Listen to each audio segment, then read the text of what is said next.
여러분 안녕하십니까? 권순월입니다. 검사 출신으로 법무장관과 국무총리, 제1야당 대표 등을 지낸 황교안 부방대 대표가 국민고발단을 모집해 엉터리 대법관들을 직무유기와 직권남용 혐의로 검찰에 고발하겠다고 선언했습니다. 황교안 대표는 최근 자신의 유튜브 커뮤니티와 페이스북에 올린 엉터리 대법관 고발에 동참해 주십시오라는 제목의 발표를 통해 4.15 총선 선거 무효소송에 대해 공직선거법의 명백한 규정, 즉 180일 이내에 처리하도록 한 규정을 어긴 대법관의 직무유기에 대해 고발하려 한다고 밝혔습니다. 황 대표는 또 네 편 내 편에 따라 판결기한 등 불공정한 판결을 내렸다면서 이 점도 직권남용으로 고발하려 한다고 말했습니다. 그는 국민 여러분 엉터리 대법관 고발에 함께 참여해달라면서 아래 링크를 클릭하면 간편하게 동참할 수 있다고 말했습니다. 그러면서 이번 국민고발단에 동참할 수 있는 관련 링크를 자신의 유튜브 커뮤니티와 페이스북에 공개했습니다. 따라서 황교안 대표가 대법관들을 고발하는 일에 함께 참여하실 시민들은 황 대표의 유튜브 커뮤니티나 페이스북에 들어가서 관련 링크를 찾아서 동참의 뜻을 밝히면 될 것으로 보입니다.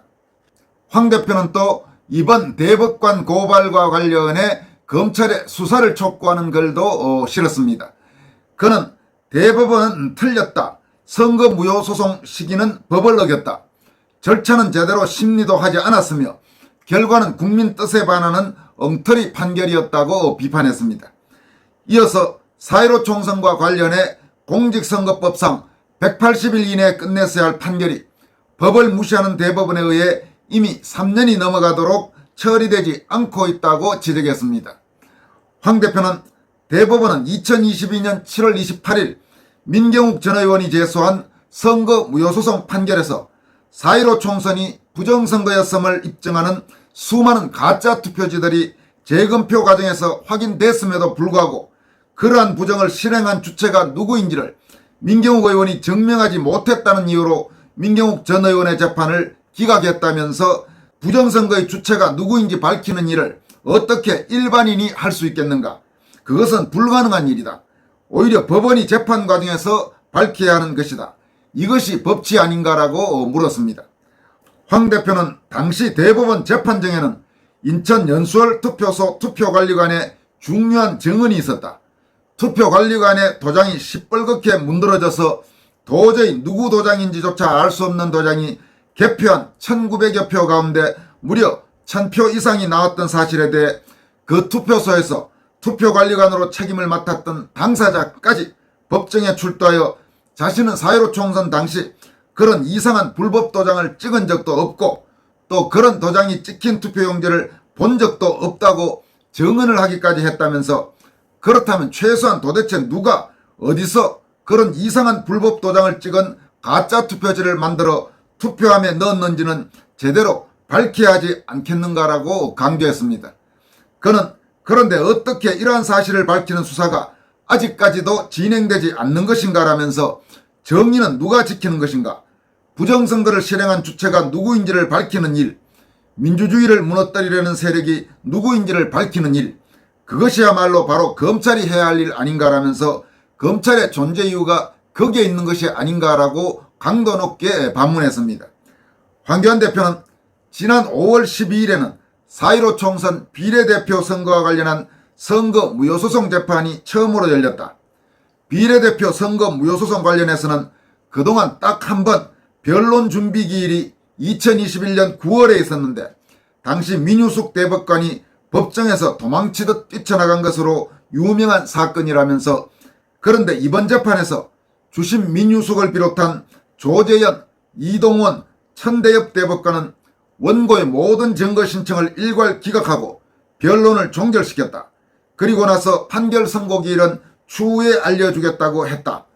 4.15 총선과 관련한 소송에서는 무조건 기각만 하는 대법원, 대한민국 사법부는 벌써 죽었다라고 강도 높게 질타했습니다. 그는 또 이전에도 재검표 현장에서마다 매번 쏟아져 나온 가짜 투표지들을 참관인들이 사진 찍으려 하자 대법관은 사진 촬영을 불허하고 법원 공식 사진사만 찍게 한 후 그것을 열람하도록 해주겠다고 하고는 막상 열람 신청을 하자 그 사진들을 삭제했다고 말했던 바가 있다.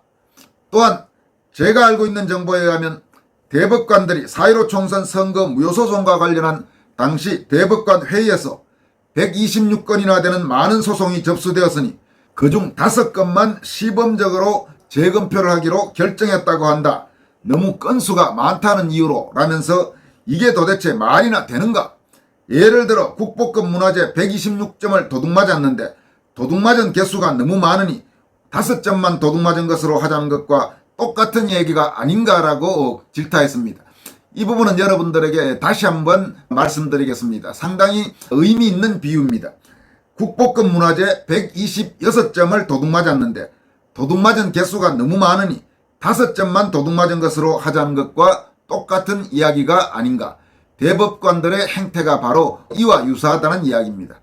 황 대표는 또 부정선거는 민주주의를 괴멸시키는 악의 도구라면서 이제부터라도 철저하게 명명백백히 밝혀내 그 책임자는 지위고하를 막론하고 엄중한 처벌을 받게 해야 한다면서 자신은 이제 많은 시민들과 함께 대법관들에 대한 고발을 진행할 것이라고 선언했습니다. 황교안 대표는 또 국민의 이름으로 대한민국 검찰에 철저한 수사를 요청한다면서 지난 문재인 정부에서 잘못한 것 이번 윤석열 정부에서는 바로잡고 해결해야 한다면서 4가지 사항에 대한 수사를 촉구했습니다. 먼저 검찰은 즉각 중앙선관위를 수사해달라고 요구했습니다. 두 번째로는 검찰은 재검표 결과 쏟아져 나온 가짜 투표지들을 누가 어디서 어떻게 만들어서 투표함에 집어넣었는지를 철저히 수사해 밝혀달라고 촉구했습니다. 세 번째로 검찰은 즉각 민주당 대선 후보 부정경선을 수사해달라고 촉구했고 마지막으로 네 번째로 검찰은 즉각 4.15 총선 선거 무효소송에 대한 판결을 법대로 진행하지 않은 대법관의 직무유기에 대해 수사해달라고 요구했습니다. 그러면서 황 대표는 대한민국의 정의를 바로 세우는 검찰이 되어달라며 여러분의 선배로서 다시 말해서 검찰 선배로서 간곡히 부탁한다고 말했습니다. 황교안 대표는 또 중앙선관위에 대한 검찰의 수사도 촉구했습니다. 이와 관련해서 며칠 전에는 기자회견까지도 열었습니다. 황 대표는 저는 사랑하는 우리나라 대한민국의 전 대통령 권한대행, 국무총리, 법무장관 그리고 26년간 각급 검찰에서 일했다. 검찰에서는 주로 공안부 검사로서 근무하며 간첩 잡는 일과 선거사범 잡는 일을 해온 대한민국 최고의 선거사범 수사 전문가라고 밝혔습니다. 이어서 정치권에 들어와서는 자유한국당 당대표 그리고 우파를 통합하여 만든 미래통합당 당대표를 지냈다. 그러는 사이 저 자신의 당대표 선거 2번, 국회의원 선거 1번, 대통령 선거 1번을 경험했고 당과 관련해서는 지방의회 선거 1번과 재보궐선거를 경험했다. 정치인으로서의 기간은 짧다고 할 수 있겠으나 정치인으로서의 자신의 경험은 결코 적다고 할 수 없을 것이라면서 저는 입법사법행정사무부의 최고 책임자로서의 경험을 바탕으로 후배 검찰에게 간곡히 고하려 한다고 밝혔습니다. 황교안 대표는 선거는 민주주의의 꽃, 민주주의를 지탱하는 기반이다. 선거정의가 무너지면 민주주의는 사망한다. 그래서 중앙선관위 선거관리 공정성의 중요성은 아무리 말해도 지나치지 않다면서 그런데 중앙선관위의 공정성이라는 균형을 잡아주는 세반고리관이 다 망가져버렸다.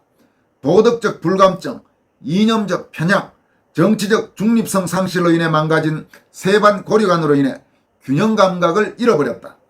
이런 상태로 내년 총선을 치를 수는 없다고 강조했습니다. 황 대표는 먼저 선관위의 국정원 보안점검 거부 관련 즉각 수사를 촉구한다면서 중앙선관위가 수차례 북한의 해킹 공격을 받았다는 우려에도 불구하고 국정원과 행안부의 보안점검 제안을 거부했던 것으로 드러났다. 심지어 국정원이 보안점검을 중앙선관위 입회하에서 하겠다고 했는데도 그마저도 거부했다. 국정원이 선관위에게 메일과 전화로 통보를 했다고 하니까 선관위는 그런 통보를 받은 적이 없다고 거짓말을 했다. 국정원이 통보 내용을 일일이 구체적으로 공개하자 이번에는 선관위가 전 부처 공통으로 제공받는 통상적 해킹 의심 메일 통보를 받은 적이 있다고 말을 바꿨다. 그리고 국회 행안위가 열리면 국정원 보안점검을 받아들일 것이라고 언론 플레이를 하며 연막을 치더니만 정작 지난 5월 16일 행안위에 출석한 박찬진 중앙선관위 사무총장은 필요하면 받겠다며 또다시 말을 뒤집었다고 비판했습니다. 황 대표는 북한의 해킹에 의한 선거인 명부 유출, 투개표 조작, 시스템 마비 등으로 인해 우리나라의 선거를 붕괴시킬 수 있는 엄청난 위험이 있음을 누구보다도 잘 알고 있을 선관위가 보안점검을 거부했다면서 도대체 무엇 때문일까? 우리는 여러 가지 추측을 할 수 있다라고 말했습니다. 그는 먼저 북한이 선관위 직원 PC 서버에 접근하는 데 성공했다면 통합선거인 명부를 조작할 수 있다. 당일 투표는 유권자가 서명을 하고 투표를 하기 때문에 추후 확인이 가능하지만 사전투표는 선관위 서버 즉 가상공간에만 존재하는데 이 가상공간을 조작했다면 아무도 모르게 되기 때문이다. 국정원은 조사 샘플로 4.15 총선 시 부천 신중동 사전투표가 코로나 거리두기 상황 속에서 4.7초마다 한 명씩 이루어진 이상한 사례에 대해 확인할 수도 있다고 밝혔습니다. 그는 또 국정원은 해킹한 자들의 발자국을 찾아낼 수 있는 능력이 있다. 선관위가 아무런 문제가 없다면 국정원의 점검을 거부할 하등의 이유가 없다. 오히려 고마워해야 할 일이다. 북한이 사이버 침공을 해왔다면 총력을 다하여 대항해서 싸워야지. 정치적 중립 운운하며 자신들이 알아서 한다는 것은 국민을 기만하는 것이라고 선관위를 강도 높게 비판했습니다. 황교안 대표는 두 번째로 가능한 추측으로 중앙선관위가 불법적으로 투표지에 QR코드를 집어넣었다고 밝혔습니다. 그는 이를 통해 전국민 데이터를 선관위가 확보할 수 있다. 그것이 북한에 의해 틀렸다는 사실이 알려질까봐 보안점검을 거부한 것이 아닐까라고 의문을 제기했습니다. 그러면서 지난 4.15 총선 후에 선관위 쓰레기 더미에서 나온 실제 투표지에 대해 많은 사람들이 이의를 제기하자 당시 선관위는 그 쓰레기에서 나온 투표지는 부여에 사는 아무개 것이라고 특정까지 했다면서 기가 막힌 일 아닌가, 소름이 돋는다. 투표지만 보면 어디 사는 누가 투표한 투표지인지 또 그가 어떤 후보를 찍었는지 선관위가 이미 다 알고 있다는 이야기가 아닌가라면서 여러분 각자가 어떤 후보를 찍었는지 선관위는 다 파악하고 그것을 정보를 가지고 있다는 사실을 여러분은 어떻게 생각하는가라고 물었습니다. 여러분 정말로 이거는 대단히 심각한 문제입니다. 사전투표가 여러 가지 문제가 있습니다만은 한국의 사전투표, 소위 세계 어느 선진국에도 없는 한국식 사전투표의 문제점 중에 하나가 그 QR코드 등을 통해서 이번에 황교안 대표가 예를 든 것처럼 어떤 투표지가 쓰레기 더미에서 발견됐는데 논란이 되니까 선관위가 그게 충남 부여에 사는 누구누구 씨가 투표한 투표지다. 지금 이렇게 밝혔다는 겁니다. 그러니까 우리가 누구를 찍었는지를 선관위가 마음만 먹으면 다 알 수 있다는 이야기입니다. 현재의 한국식 사전투표로는. 그렇다면 이 같은 선거제도는 선거의 핵심 원칙 중에 하나인 비밀투표를 명백히 위반하는 행위인 것입니다. 따라서 현재 한국의 사전투표제도는 폐지되거나 여러 가지 사정상 폐지하는 것이 어렵다면 적어도 문제가 될 수 있는 모든 부분을 보완하거나 혹은 어떤 부분은 없애거나 그렇게 해서 투표의 투명성과 공정성을 높일 수 있는 쪽으로 확 바꾸지 않으면 절대로 현재와 같은 식의 사전투표 제도를 내년 총선에서 또 하는 그런 일은 없도록 해야 하는 겁니다. 이 부분은 국민들의 노력도 중요하지만 특히 집권여당인 국민의힘 그리고 윤석열 정부가 문제의 심각성을 인식하고 반드시 빠른 시일 안에 바로잡아야 할 것입니다. 황교안 대표는 그래서 투표용지에 온갖 정보가 들어가는 QR코드를 집어넣는 것은 불법이라는 것이다. 비밀투표에 반하는 것이다. 공직선거법에 나와 있는 대로 바코드를 써야 하는 이유라고 강조했습니다. 그는 또 선관위는 이미 지난 대선 때 소쿠리 투표 논란으로 국민적 지탄을 받고도 감사원의 감사를 거부한 전력이 있다. 선관위가 얼마나 거짓말을 뻔뻔스럽게 잘하는지 한 가지만 예를 들어보겠다. 선관위는 4.15 총선과 관련해 법원에서 열린 수차례의 재검표 현장에서 한 번도 접은 흔적이 없는 신권 다발 같은 투표용지들이 사전투표의 경우 40% 이상 쏟아져 나오자 자신들은 투표용지를 형상기억이 되는 특수용지를 써서 그렇다고 해명을 했다.